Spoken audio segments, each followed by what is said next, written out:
So here's Michael Dorsey joining us from the summit in Paris, co-founder of the solar developer ECE Univergy, Energy North America. He's also a former member of the EPA National Advisory Committee under President Obama. So well placed to talk to us about these sorts of things. How do you feel the idea of the US not being at a big summit there is being received there? Is it a case of, as I said to our correspondent earlier, everyone just carries on without? Kamal, thank you so much for having me. Really, what we have here in France, in Paris at this moment, is indeed just that, the world moving forward, leaving behind wayward leaders, lackluster leaders like President Trump, and getting on with the business that it needs to get out ahead of the unfolding climate crisis. And really, this summit here in Paris, it's no longer just about France and Paris and President Macron. It's really about world leaders coming together to make the strides and increase ambition that we really need to get out ahead of the unfolding climate crisis. And it's about them putting their hands in their pockets, and that is the absolute key in the end of this. We can all agree to the idea of trying to fix climate change, but are people willing to stump up?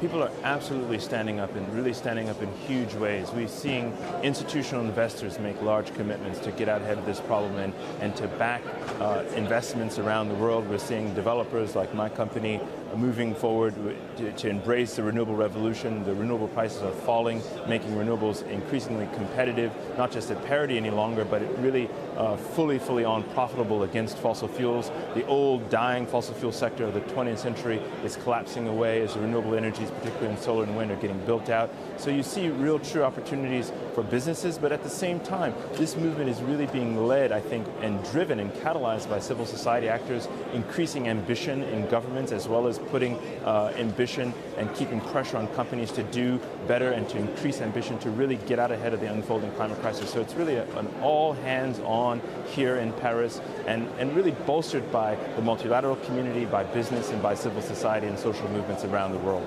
Even with renewables becoming cheaper and more in vogue, you've got the fact that fossil fuel is still very much one of the top energy sources, and the more that, say, the United States returns to drilling or shale oil, shale gas, these sorts of things, it prompts changes from the other oil-producing nations elsewhere in the world. That's hard to combat.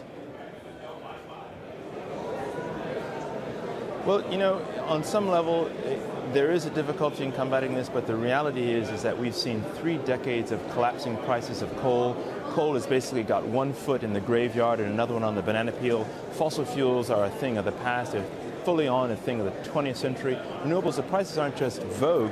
They're actually outcompeting fossil fuels in a variety of ways around the world. They're competitive in the global south. They're competitive in the north. They're competitive in big states like California, United States. Really, things are changing in a way that we see renewables coming online fully because it's competitive, but it also contributes to things like protecting people from air pollution. It contributes to things like making our children safe and making our communities safer in the future. And that's really the rub here. We've got to win for communities, we've got to win for the economy, we've got a big win for the environment. That's really the future. Michael Dorsey joining us from the Climate Summit in Paris. A pleasure talking to you. Thank you. Thank you, Kamal.